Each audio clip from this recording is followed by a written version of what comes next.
ছোট্ট শিশু ইয়াহিয়া মোহাম্মদ রমদানের কথা মনে আছে তো? কয়েকদিন আগে সামাজিক যোগাযোগ মাধ্যমে ভাইরাল হয় ছোট্ট শিশু ইয়াহিয়া মোহাম্মদ রমদান।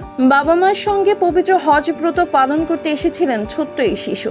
তবে হজের আগেই তিনি মৃত্যুর কোলে ঢলে পড়েছেন।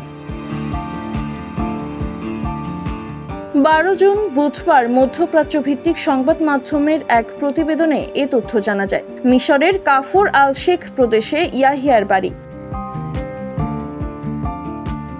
ইয়াহিয়া বাবা মায়ের সঙ্গে সৌদিতে বসবাসকারী এই ইয়াহিয়ার ছবি কয়েকদিন আগে সামাজিক যোগাযোগ মাধ্যম ফেসবুকে প্রকাশ করে তার মা। ছবিতে দেখা যায় শিশুটি পবিত্র কাবাতে ইহরাম পরে দাঁড়িয়ে অন্যদিকে তাকিয়ে হাসছে। ছবিটি মন কেড়েছিল নেটিজেনদের। পরবর্তীতে এই ছবিটি ছড়িয়ে যায় নেট দুনিয়ায়।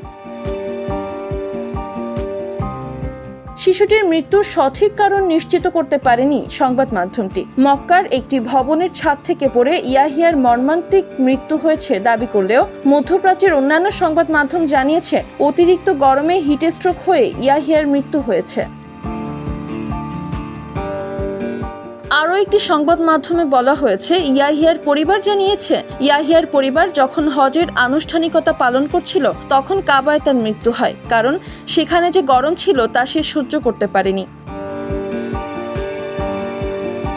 মক্কায় মৃত্যু হওয়া ইয়াহিয়াকে জানাজা শেষে মক্কাতেই সমাহিত করা হয়েছে। সৌদিতে এবার যেসব হজযাত্রীর মৃত্যু হয়েছে তাদের মধ্যে ইয়াহিয়া মোহাম্মদ রমদান সবচেয়ে কম বয়সী ছিল।